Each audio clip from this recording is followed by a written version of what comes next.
Vision बिनाको मान्छे, दृष्टि बिनाको मान्छे को पछाडि नलाग्नका लागि म सबैजनालाई अनुरोध गर्न चाहन्छु। विदेशी ऋण लिएर विदेशी प्रभुलाई ढोकेर देश चलाउनलाई भिजन भनिदैन। खबरदार खबरदार, त्यसलाई भिजन भनिदैन है। देशका नदी नाला बेचेर, देशमा समान सन्धि सम्झौता गरेर, एमसीसी जस्ता तपाईँको चाहिँ देशका जलाधार सबै बेचेर विदेशी सेनाको बुट बजार्ने खालको सन्धिहरू गरेर अलिकति पैसा लिएर देश बनाउँछु बचाउँछु भन्ने खालको मान्छेहरूको त्यो भिजन होइन, त्यो भ्रम हो। त्यो भ्रमको पछि खबरदार तपाईँहरू नलाग्नु होला। म सबैजनालाई भन्न चाहन्छु, यो देशको माया लाग्छ तपाईँलाई? यदि यो देशको माया लाग्छ भने यो देशको माया लाग्ने मान्छेले सही मान्छेलाई भोट पनि दिन सक्नुपर्छ। यहाँ चाहिँ लाग्छ लाग्छ भन्ने अनि भरे भोट चाहिँ जथाभावी फालिदिनु भयो भने हुँदैन त्यो है। मुखले माया गर्छ भनेर हुन्छ र है? जडेहाले बुढीलाई आई लभ यू भन्छ नि मातेर गएर, होइन हो कि भन्नु न? भएभरको घरको खर्च चाहिँ सबै सिद्ध्याउँछ रक्सी खाएर, अनि यहाँले आई लभ यू बुढी आई लभ यू बुढी भन्छ भन्दैन? लभ नै गर्ने भनेदेखि त त्यसरी रक्सी खाएर पैसा सिद्ध्याउनु हुँदैन नि त, होइन र है? लुगाफाटा किनिदिनु पर्छ होला, के गर्नुपर्छ होला, सजन भएर बस्नुपर्छ होला नि। त्यस्तै खालको जडियाले माया गर्छु नेपाललाई भने बुढीलाई भने जस्तो हावामा मुखले मात्रै माया गर्छु नभन्नु होला, छातीमा हात राखेर भन्नुहोस्, हातमा साक्षी राखेर तपाईँलाई यो देशको माया लाग्छ। यदि माया लाग्छ भने लोकतन्त्रमा दिएको सबैभन्दा ठुलो अधिकार मताधिकार यसपालि तपाईँले चाहिँ नि सही मान्छेलाई र सही दललाई तपाईँहरूले सही चुनाव चिन्हमा हाल्नुहोस्। देश बेचेर खाने मान्छेहरूको पछाडि हामी लागेको कारणले होइन, उनीहरूले उता बेचेर खाइराख्छ, अलिअलि यसो हालिदिन्छ, अनि त्यसले गर्दाखेरि पेट पालेको कारणले मैले भने प्राकृतिक रूपमा चाहिँ नि सम्पदाले भरिएको देशमा है, नम्बर 1 धनी हुनुपर्ने देशमा हामी गरिब भएर चाहिँ नि विदेशीको टोइलेट सफा गर्न नगइकन 2 छाक खान सक्ने स्थितिमा हामी रहेका छौँ। हाम्रो चेत खुल्नुपर्छ आदरणीय दाजुभाइ दिदीबहिनीहरू, हाम्रो चेत खुल्नुपर्छ। म सबैजनालाई त्यो भन्न चाहन्छु, यहाँहरू सबैजनालाई म त्यो भन्न चाहन्छु। विदेशी सन्धि सम्झौताहरू गरेर विदेशीले अलिकति पैसा दिन्छ र म चाहिँ यसो होइन बाटोहरू बनाउँछु बिजुलीहरू, होइन, त्यो गलत गलत। 30 खर्ब भन्दा धेरै तपाईँको चाहिँ सार्वजनिक ऋण पुग्न आँटिसक्यो, कहिले तिर्ने? कतिलाई त 1 खर्ब लेख भने पनि त्यसको पछाडि कतिवटा जिरो पनि त्यो पनि लेख्न आउँदैन होइन? यति धेरै पैसा छैन विदेशी ऋण लिएर हामी चलिरहेका छौँ। जसरी हामीले छिमेकीबाट ऋण लिएर तपाईँको चल्नु थाल्यो भने भोलिको दिनमा आफ्नो घर घरेरी लिलाम गरेर चाप दिनुपर्छ, त्यसरी नै भोलिको दिनमा हाम्रो देश गुम्ने स्थिति नआओस् भनेर हामीले श्रम संस्कृतिमा यहाँलाई बोलाइराखेको कुरा, श्रम संस्कृतिले त्यो भन्न खोजेको कुरामा जानकारी गराउँछ। अल्छी लाग्यो? अल्छी लाग्यो भने भन्नुहोस् है, म गीत सुनाइहाल्छु है। मैले अघि भने तपाईँहरूलाई होइन, दमकलाई दम भएको मान्छे चाहिन्छ है, दम भएको मान्छे चाहिन्छ। तपाईँहरू दम भएको मान्छे भएकै कारणले यो ठाउँको नाम पनि दमक भएको जस्तो लाग्छ मलाई। हो, दम भएको मान्छेलाई, राष्ट्रप्रेमी मान्छेलाई, झुक्दै नझुक्ने नेपालको छोरो भन्ने एउटा गीत छ नि, त्यस्तो खालको मान्छेले तपाईँहरूले यसपालि चुन्नुपर्छ। र हर्क साम्पाङ त्यो खालको मान्छे हो जस्तो लाग्छ भने तपाईँहरूको अमूल्य भोट म होइन अनुरोध गर्न चाहन्छु। तपाईँहरूले चुनाव चिन्ह माटोमा ऊ त्यहाँनिर राखेको छ होइन, अन्जुलीमा भरेको तपाईँको देशको माटो, तपाईँको आफ्नो माटो त्यो है। त्यो माटोमा उजिएको तपाईँले खाएर हुर्किनु भएको छ, त्यही माटोमा हाम्रो पुर्खाहरूको चाहिँ तपाईँको होइन, हामी सबै मरेर जाने हो भोलिको दिनमा, हाम्रो चाहिँ अस्ति पनि त्यही भेटिन्छ। त्यो माटोलाई, यो देशको माटोलाई तपाईँहरूले यसपालि भोट हाल्नुपर्छ भन्ने म हार्दिक निवेदन गर्न चाहन्छु।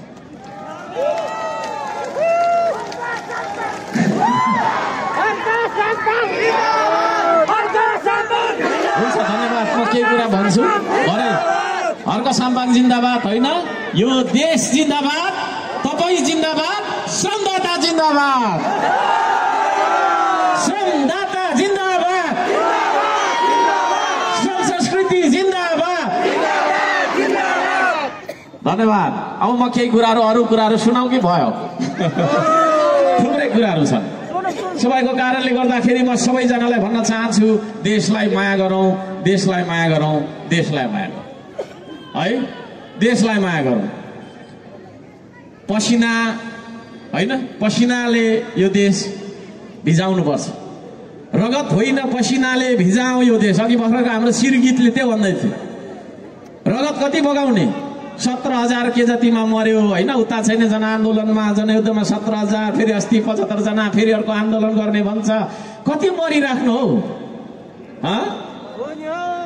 त्यसले गर्दाखेरि रगत होइन, अब नलडौँ है, अब नलडौँ हामी। म यो पार्टी त त्यो पार्टी, म यो जाति त त्यो जाति, वर्ग यो धर्म यो भनेर हामी नलडौँ। हामीले कमिलाबाट सिक्न पर्छ, म त्यो भन्न चाहन्छु। एउटा कमिलाबाटसम्म हामीले सिक्न सकेनौँ भने हाम्रो मान्छेको जुनी भने धिक्कारको जुनी है। त्यसो भएको कारणले कमिलाको ताती जस्तो भएर अब हामीले यो देशका लागि श्रमदान गर्नुपर्छ। आदरणीय दाजुभाइ दिदीबहिनीहरू, आफ्नो पेटको लागि मात्रै श्रम गरेर हुँदैन, यो देशको लागि पनि श्रमदान गर्नुपर्छ म भन्न चाहन्छु। तपाईँहरू तयार हुनुहुन्छ? धन्यवाद दिन चाहन्छु। अब थुप्रै कुराहरू छन्। अस्ति जेनजी आन्दोलनको कुरा मैले अलिकति गर्नुपर्छ होला, पर्दैन? सबै जेनजीलाई म हार्दिक अनुरोध गर्न चाहन्छु, please do not be misused, never be misused, never be misguided है।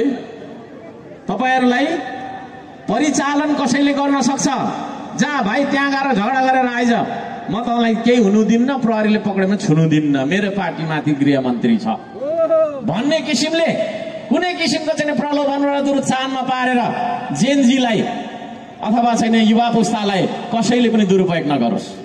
यो देश पछि पर्नुको कारण सबैभन्दा ठुलो शक्ति भनेको, जनशक्ति भनेको चाहिँ युवा शक्ति हो। त्यो युवा शक्तिलाई नै खालि टाउका फुटाउनुको लागि, टायर बाल्नको लागि दुरुपयोग गरेर हुन्छ।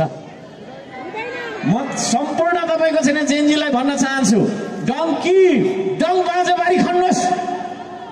कुरा बुझ्नुभयो नि?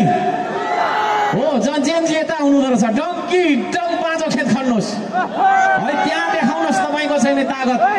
अर्काको टाउको फुटाएर अर्कालाई कुटेर तागत देखाउने होइन। विदेशी दलालहरूले जहिले पनि अस्थिरता होस् यो देशमा भनेर अनेक परिको छैन फन्डा मचाइदिन्छ। त्यो फन्डामा लागेर एकले अर्कालाई खेदाएको छ, कुटेको छ। तपाईँ पनि नष्ट, म पनि नष्ट। अहिले यहाँ झगडा गर्ने भने के हुन्छ? रगत मात्रै बग्छ। रगत बगेर के हुन्छ? केही फल्छ? त्यसो भएको कारणले गर्दाखेरि म यहाँ सबैजनालाई भन्न चाहन्छु, हाम्रो देशको माटोमा पसिनाको सुगन्ध आउनुपर्छ, पसिनाको सुगन्ध आउनुपर्छ। त्यो पसिनाको सुगन्ध आउने गरी यो देशको माटोलाई भिजाउनका लागि तपाईँ तयार हुनुहुन्छ? हो, त्यही उत्पादन र तपाईँको छैन निर्माणको क्रान्ति हो श्रम संस्कृति। म यहाँहरू सबैजनालाई यो तपाईँको छैन क्रान्तिमा हार्दिक निमन्त्रणा गर्न चाहन्छु, आह्वान गर्न चाहन्छु। आउनुहोस्, सँगै मिलेर यो देशको माटोलाई बचाऊ, यो देशको माटोमा श्रम रोपेर लह यो देशका सपनाहरू फलाऊ, ताकि भोलिको दिनमा कुनै जेनजी त्यसरी अकालमा मर्न नपरोस्। र पढिसकेपछि कहाँ जाने थाहा छैन, सर्टिफिकेट फालेर तपाईँको छैन उता लागु औषध दुर्व्यसनी बन्ने गरी तपाईँको छैन विभिन्न खालका विकृतिमा फस्ने गरी, विभिन्न अपराधमा फस्ने गरीको नियति हामीले भोग्नु नपरोस्। म यहाँहरू सबैजनालाई निवेदन गर्न चाहन्छु। गफ गरेर देश बन्छ, गफ गरेर देश बन्छ र गफ गरेर देश बन्ने थियो भने म घरमा बसेर एक्लै माथि धुरीमा बसेर गफ गरिरहन्थेँ, किन यहाँ आइरहन्थेँ है। म तपाईँहरूलाई सिकाउन आएको होइन, म तपाईँहरूलाई बोलाउन आएको। म तपाईँहरूलाई के गर्न आएको हो? बोलाउन आएको हो, माटोको सन्देश लिएर बोलाउन आएको। म तपाईँलाई सिकाउन सक्दिनँ आदरणीय शिक्षित सभ्य नैतिक दमकवासी दाजुभाइ दिदीबहिनीहरू। I am not here to teach you, but I am here to call you. म तपाईँहरूलाई बोलाउनका लागि आएको हो। यो देशले तपाईँलाई बोलाइरहेको छ, समयले बोलाइरहेको छ। तपाईँ आउने हो, तपाईँ आउने हो, तपाईँ आउने हो। यहाँहरू सबैजनालाई हार्दिक स्वागत गर्न चाहन्छु। श्रम संस्कृति, गफ गर्ने मान्छे र काम गर्ने मान्छे बीच के फरक हुन्छ? एउटा दलाल है, कोही व्यक्तिलाई मैले भने होइन है, एउटा दलाल भनौँ न, गफ गरेर यसो कुरा मिलाएर खाने मान्छे र त्यहाँ सफारी चालकहरू पनि देख्दैछु मैले। एउटा सफारी चालक बीच के फरक हुन्छ? अलिकति बुझ्नु, अल्छी नमान्नु है, थोरै बोल्छु, थोरै बोलौँ। एउटा दलाल बिहानै उठ्छ होइन, र अब त्यसले कसलाई ठगौँ, कताको कता सेटिङ मिलाउँ भनेर प्लान मिलाउँछ। तर एउटा सफारी चालक मजदुर त्यो दलाल उठेको समयभन्दा 2 घण्टा अगाडि उठ्छ। है र स्टेसनमा गएर यात्रुलाई पर्खिराखेको हुन्छ जाडोमा होइन हो त्यो नियति एउटा दलालले फोनको भरमा 1 लाख रुपियाँ कमाउँछ दिनमा सफारी चालकले बिचरा यता जा उता जा ट्राफिक प्रहरीले घरि यता खेदाको छ घरि उता अनेक परिको सहेर 2 छाक भात कमाउँछ हो है एउटा दलाल जीवनभर करोडौं रुपियाँ पैसा कमाउँछ ठुलो माफिया बन्छ र देशै तपाईको छैन हाँक्ने गरी तपाईको छैन बन्छ है तर एउटा सफारी चालक मजदुरले जीवनभर कमाएर उसको छैन श्रीमती पाल्छ श्रीमान पाल्छ केटाकेटी पढाउँछ बस त्यति हुन्छ जब एउटा दलाल मर्छ सबैले उसलाई सम्मान गर्छ सलाम गर्छ सलामी दिन्छ तर एउटा सफारी चालक मर्दाखेरि बिचरा मलामी पनि आउँछ कि आउँदैन है यो नियति कसरी भयो यहाँ म यो प्रश्न गर्न चाहन्छु नेपाली समाजलाई एउटा ढाँट्ने मान्छेलाई त्यत्रो सम्मान गर्ने समाजले पसिना बगाएर खाने मान्छेलाई किन अपमान गर्छ म त्यो भन्न चाहन्छु है सबैभन्दा धेरै काम गर्ने कामी सबैभन्दा गाह्रो है आगोमा बसेर आगै तपाईको चाहिँ कुटेर फलामको चाहिँ हतियार बनाउने एउटा कामीलाई घरभित्र पस्न नदिने समाज अझै चेन्ज भएको छैन आदरणीय दाजुभाइ दिदीबहिनीहरू त्यसो भएको कारणले गर्दाखेरि श्रमको कारणले गरिने विभेदको अन्त्य गर्नका लागि जरा उखाल्नका लागि आएको शक्ति पनि श्रम संस्कृति रहेको म निवेदन गर्न चाहन्छु यहाँहरू सबैजनालाई म भन्न चाहन्छु काम प्रतिको दृष्टिकोण हामीले श्रमलाई हेर्ने दृष्टिकोण हामीले बदल्नुपर्छ जबसम्म श्रमलाई हेर्ने दृष्टिकोण हामी बदल्दैनौँ तबसम्म हाम्रा मान्छेहरू बेरोजगार भएर हिँड्छ बरु काम गर्दैन यहाँनिर डिग्री पढेका भाइहरू भतिजाहरू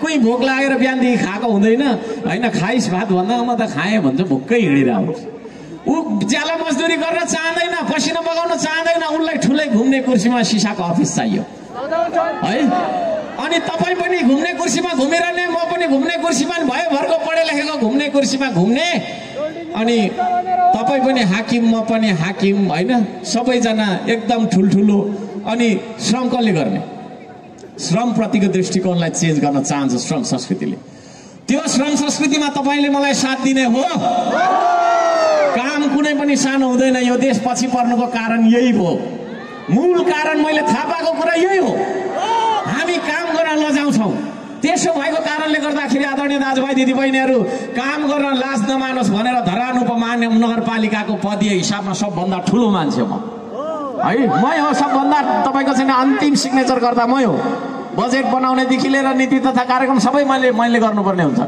तर त्यस्तो मान्छेले फाटेको लुगा लगाएर 4 वर्ष श्रम गरेर नाला सफा गरी हिँड्नुको कारण के हो त भन्दाखेरि जहाँ गएर काम गर भनेर मात्रै देश चल्नेवाला छैन यसरी काम गरौँ आउनुहोस् तपाईँ पनि भनेर मैले बोलाउन चाहेको पानी यसरी बोलाउन चाहेको अब म धरानको प्रमुख हुँदासम्म पनि मलाई के भने त ढुङ्गे जङ्गली पाखे केही नजान्ने बौलाहा भयभरको अपमान गर्ने नामहरू दिए गोरु गधा सबै दिए है सबै दिए अब म जस्तो नगरको प्रमुखलाई त त्यसो भन्छ भने एउटा आम जनताले श्रम गर्यो भने उसलाई कति हेप्दो रहेछ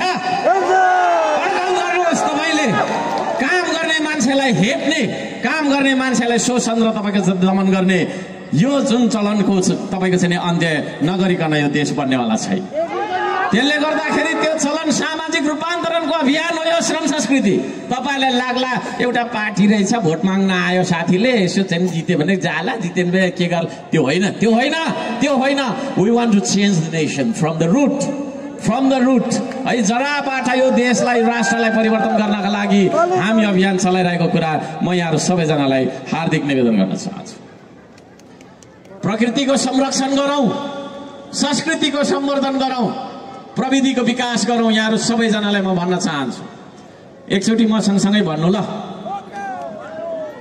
हुन्छ प्रकृति जस्तो बन्न सकौँ मैले सुनिन कसैलाई विभेद नगर्ने संस्कृति जस्तो बन्न सकौँ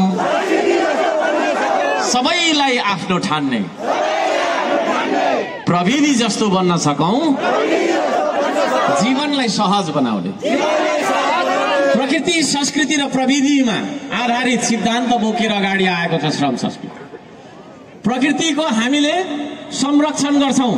हामी प्रकृति हो, हामी मान्छेको लागि मात्रै अभियान चलाइरहेका छैनौं है। चराचुरुङ्गीलाई पनि माया गरौँ, हामीले वन्यजन्तुलाई पनि माया गरौँ।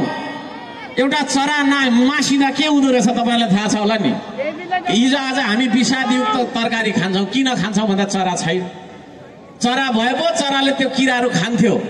अहिले तपाईको चाहिँ एउटा गोलभेडा रोप्यो भने किरा लागिहाल्छ, अनि किरालाई मार्नका लागि विषादी थपिन्छ। विषादी सहितको गोलभेडा खायो, क्यान्सर भइरहेको हुन्छ, किडनी फेल भइरहेको हुन्छ होइन। त्यसो भएको कारणले गर्दाखेरि जराबाट कुरा बुझ्नुपर्छ, हालमा त्यतिकै कुदिनेर हुँदैन। म यहाँहरू सबैजनालाई भन्न चाहन्छु, प्रकृतिवादी बनौँ। हामी प्रकृतिलाई माया गरौँ, प्रकृतिलाई माया गरौँ, वन्यजन्तुलाई माया गरौँ, प्रकृतिको संरक्षण गरौँ। म यो पनि भन्न चाहन्छु, संस्कृति हाम्रो देशमा विदेशी पर्यटक आउनुको दुईटा कारण छ। एउटा भनेको प्रकृति हेर्न, अर्को भनेको संस्कृति हेर्न। त्यसो भएको कारणले गर्दाखेरि हाम्रा मौलिक संस्कृतिहरूलाई हामीले जगेर्ना गरौँ। यहाँहरू सबैजनालाई म भन्न चाहन्छु, हाम्रो मौलिक भाषाहरू छ भने हामी बोलौँ। किनभने संस्कृति बनाउनका लागि हाम्रो पुर्खालाई हजारौं वर्ष लागेको थियो। हजार वर्ष लागेर पुर्खाले बनाइदिएको संस्कृति हामी अहिले आधुनिकताको नाममा कोरियन भाषा बोल्छौँ, बरु इङ्ग्लिस बोल्छौँ, तर बोल्दैनौँ हाम्रो आफ्नो मौलिकता बिर्स्यौँ। यदि हामी आफ्नो मौलिकता बिर्स्यौँ, हाम्रो संस्कृति बिर्सँदै हामी गयौँ भने यो हाम्रो भिड भनेको भेडाको भिड मात्रै हुन्छ। हाम्रो संस्कार संस्कृति केही पनि हुँदैन र हाम्रो मनोविज्ञान पनि भेडा जस्तै हुन्छ। हामी भेडा हो। यदि हामी नेपाली हो भने हामी नेपालीहरू भनेको संस्कृतिले रङ्गिएको हुनुपर्छ, संस्कृतिको धनी हुनुपर्छ।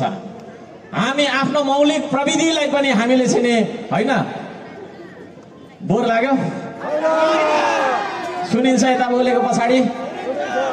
यसो गरिदिनु त, सुनिँदो रहेछ। धन्यवाद। मौलिक प्रविधि है, मैले बारम्बार भन्ने गरेको तर्क अलिकति म यहाँ राख्छु, बोर नमान्नु होला। हाम्रो पुर्खाले हजारौं वर्ष पहिला ढिकी बनायो, जाँतो बनायो होइन। त्यही ढिकी र जाँतोलाई देखेर आधुनिक बनाउँदा तपाईको चाहिँ मान्छेहरूले, पाश्चात्यहरूले तपाईको के गर्यो भन्दाखेरि, पश्चिमाहरूले त्यसैलाई तपाईको के गरिदियो भन्दाखेरि मेसिन बनाइदियो। त्यो जाँतो दुईटा ढुङ्गा होइन, एउटा हत्ता राखेर यसरी घुमाउँदाखेरि अन्न पिनिँदो रहेछ भन्ने आजभन्दा हजारौं वर्ष, 2000-3000 वर्ष पहिला हाम्रो पुर्खाले आविष्कार गरेको हो कि होइन। त्यही दुईटा प्लेटमा चाहिँ अन्न पिस्ने भन्ने कुरालाई चाहिँ लगेर होइन उताबाट चाहिँ त्यो मिल बनाइदियो। मिल मात्रै प्रयोग गर्छौँ, ढिकी प्रयोग गर्छौँ। ढिकी देखेको छैन, जाँतो देखेको छैन, छैन है।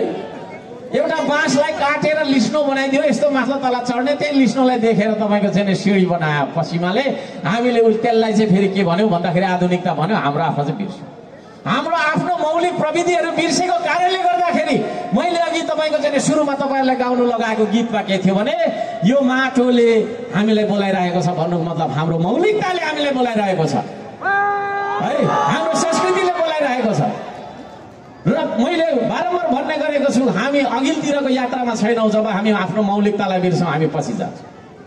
आज हामीले जति पनि यी आविष्कारहरू देखिरहेका छौँ, गाडी गुडिरहेछ, मोबाइल चलाइरहेछौँ दुनियाँ, तर यी सबै कुरा हाम्रो आविष्कार होइन। आदरणीय दाजुभाइ दिदीबहिनीहरू, हाम्रो आफ्नै उत्पादन हामीले गर्नुपर्छ भन्ने संस्कृति, श्रम संस्कृति रहेको कुरामा जानकारी गराउन चाहन्छु यहाँहरू सबैजनालाई।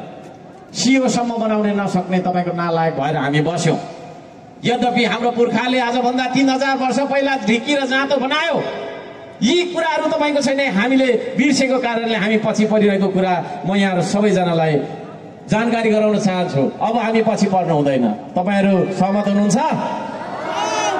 तपाईँहरू सहमत हुनुहुन्छ? धन्यवाद दिन चाहन्छु। देशलाई माया गरौँ हामी सबैले, म त्यो भन्न चाहन्छु।